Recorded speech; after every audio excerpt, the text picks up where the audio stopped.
এবারে যে টপিকটা নিয়ে আলোচনা করব সেটা হচ্ছে কারশফস voltage law.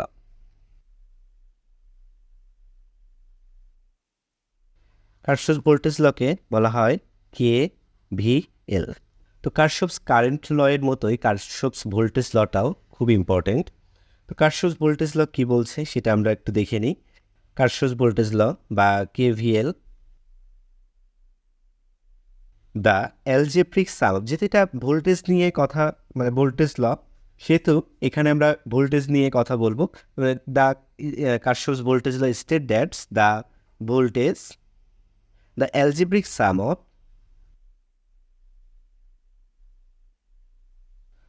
Of voltage around a closed loop is 0।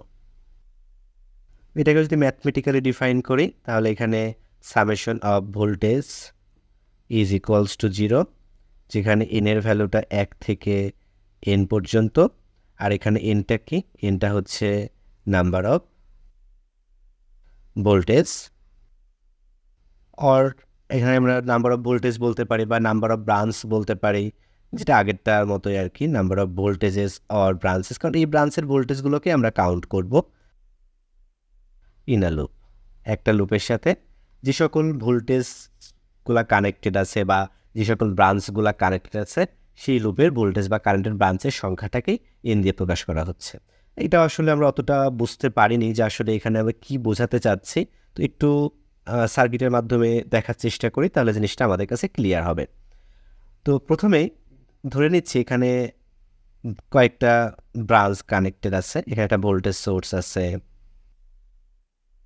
এখানে আরও একটা ভোল্টেজ সোর্স ড্র করে দিলাম, এর সাথে আরেকটা রেজিস্টার কানেক্ট করে দিলাম। তো এটা V1, এটার ভোল্টেজ V2, V3, V4, আর এটা ধরে নিচ্ছি V5। তারপরে এখানে ব্রাঞ্চ কানেক্ট করা আছে কয়টা, একটা ভোল্টেজ সোর্স, 3টা রেজিস্টর, আর একটা ভোল্টেজ সোর্স, 2টা ভোল্টেজ সোর্স, 3টা রেজিস্টর, তবে টোটাল এনের ভ্যালু এখানে 5। তারপরে এখানে 5টা ভোল্টেজের সামেশন হবে 0। এখন তাহলে যদি আমরা এটাকে কারেন্টটাকে একটা ধরে নিচ্ছি, কারেন্টটা আইদার ক্লকওয়াইজ ডিরেকশনে ফ্লো হবে অথবা অ্যান্টি ক্লকওয়াইজ ডিরেকশনে ফ্লো হবে। তো আমি এখানে আমাদের হিসাবের সুবিধার্থে ধরে নিচ্ছি যে কারেন্টটা ক্লকওয়াইজ ডিরেকশনে ফ্লো হচ্ছে।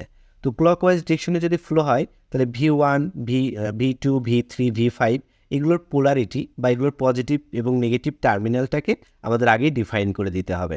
তো এটা ধরে নিচ্ছি এটা পজিটিভ টার্মিনাল, এটা নেগেটিভ, কারণ কারেন্ট যে টার্মিনাল দিয়ে প্রবেশ করবে, সেই টার্মিনালটা পজিটিভ টার্মিনাল, এবং যে টার্মিনাল দিয়ে বের হয়ে যাবে সেই টার্মিনালটা নেগেটিভ টার্মিনাল। এটা শুধুমাত্র রেজিস্টরের ক্ষেত্রে প্রযোজ্য। তাহলে এখানে পজিটিভ, এটা নেগেটিভ, আবার এই যেহেতু এই কারেন্টটা ঘুরে এইখানে আসছে, এটা পজিটিভ আর এটা নেগেটিভ। আচ্ছা, এখন আমরা V1 আর V4 এই দুইটার পোলারিটি কেন চেঞ্জ করলাম না, কারণ এই দুইটা ভোল্টেজ সোর্স এবং এদের পোলারিটি অলরেডি দেয়া আছে, পজিটিভ নেগেটিভ, নেগেটিভ পজিটিভ, এটা অলরেডি ডিফাইন্ড। তো যেগুলো ভোল্টেজ সোর্স যাদের পোলারিটি অলরেডি দেয়া আছে সেগুলোর পোলারিটি আমরা নতুন করে ডিফাইন করব না। তাহলে এখান থেকে যদি আমরা KVL অ্যাপ্লাই করে দিই, এখানে অ্যাপ্লাই KVL, তাহলে এখন যেহেতু ক্লকওয়াইজ আমরা ধরছি তার প্রথম সাইনটা নিয়ে আমরা এখানে ক্যালকুলেশন করতে পারি। তাহলে V1 এর প্রথম সাইন এখানে আমরা দেখতে পাচ্ছি V1 এর প্রথম সাইনটা নেগেটিভ, তাহলে আমরা এখানে লিখতে পারি মাইনাস V1, তারপরে V2তে যাই, V2 এর প্রথম সাইনটা পজিটিভ, প্লাস V2, V3 এর প্রথম সাইনটা পজিটিভ, প্লাস V3, আবার ঘুরে আসলে এখান থেকে যখন এইখানে প্রবেশ করব তখন V4 এর প্রথম সাইনটা নেগেটিভ, তাহলে মাইনাস V4, আবার যখন ঘুরে V5 আসবো, V5 এর প্রথম সাইনটা পজিটিভ, তাহলে plus V5 is equals to 0। তাহলে এখান থেকে আমরা যদি সাইড চেঞ্জ করি তাহলে এটা হবে V1 plus V4 is equals to V2 plus V3 plus V5। একটু খেয়াল করলেই আমরা দেখতে পাচ্ছি V1 আর V4টা কিসের ভোল্টেজ, V1 আর V4টা দুইটা ভোল্টেজ সোর্সের ভোল্টেজ। এরা তাহলে কি করবে, এরা ভোল্টেজ জেনারেট করছে বা ভোল্টেজ রাইজ করছে। তাহলে আমরা এখানে লিখতে পারি যে এই দুইটা কিসের সামেশন অফ ভোল্টেজ রাইজ।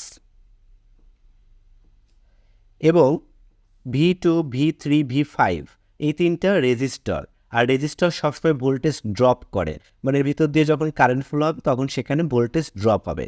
তাহলে এদের সামেশনটাকে আমরা লিখতে পারি সামেশন অফ ভোল্টেজ ড্রপ।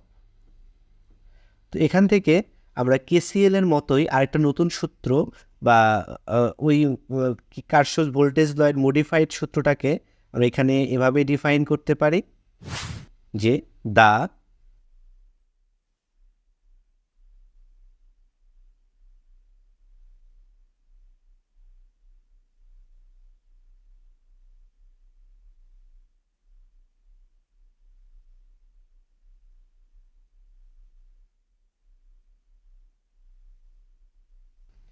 তো এই যে ভোল্টেজ রাইজ এবং ভোল্টেজ ড্রপ এই ক্যালকুলেশনটা আমরা কয়েকটি স্টেপে এখানে আসলে লিখে দিতে পারি যাতে আমাদের বুঝতে সুবিধা হয় যে স্টেপসগুলো কী ফলো করেছে।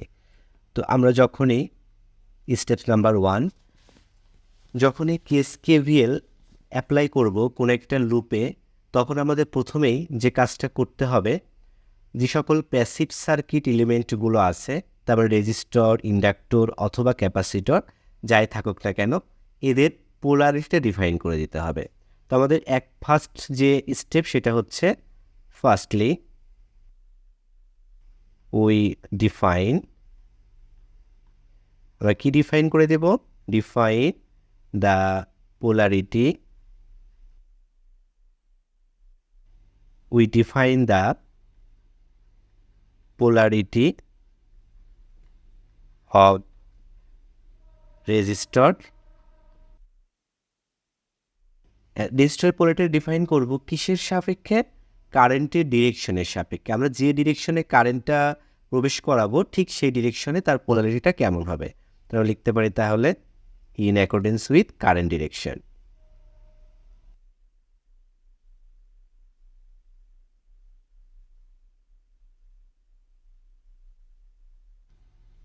তো যখনই আমাদের পোলারিটি ডিফাইন হয়ে যাবে দেন আমরা অ্যাপ্লাই করব KVL। আচ্ছা, এটারও একটা আমরা সিম্পল অ্যাপ্লিকেশন বলতে পারি। আমরা গত ক্লাস দেখেছিলাম KCL এর ক্ষেত্রে সিম্পল যে অ্যাপ্লিকেশনটা আছে সেটা হচ্ছে কারেন্ট সোর্স কম্বিনেশন বা কম্বাইনিং কারেন্ট সোর্স। ঠিক এখানেও একই রকমভাবে আমরা এখানে যেহেতু ভোল্টেজ নিয়ে কাজ করছি, তাহলে এইটার KVL এর অ্যাপ্লিকেশনটা হচ্ছে কম্বাইনিং ভোল্টেজ সোর্স। তো ভোল্টেজ সোর্সে কীভাবে কম্বাইন করতে পারি, তো ধরে নিচ্ছি আমাদের এখানে 3টা ভোল্টেজ সোর্স কানেক্ট করা আছে সিরিজে, এবং প্রত্যেকটার পোলারিটি ডিফাইন করা, যেহেতু এগুলো ভোল্টেজ সোর্স, এটা V1, V2, V3, আর এটা A টার্মিনাল, এটা B টার্মিনাল, আর এদেরও পোলারিটি দেওয়া আছে, এটা প্লাস মাইনাস, এটা VAB। তাহলে আমাদের এখান থেকে বানাতে হবে একটা মাত্র ভোল্টেজ সোর্স, সেই ভোল্টেজ সোর্সের নাম হচ্ছে VAB। এখানে যেহেতু পোলারিটিটা অলরেডি ডিফাইন করা আছে, তারপরে আমরা এখানে KVL অ্যাপ্লাই করে দেখতে পারি। -VAB প্রথম সাইনটা ইউজ করতে পারি, -VAB V1 এর প্রথম সাইন, সেক্ষেত্রে কী হবে, যদি আমরা ক্লকওয়াইজ ডিরেকশনে যাই তাহলে এটা হবে +V1 -V2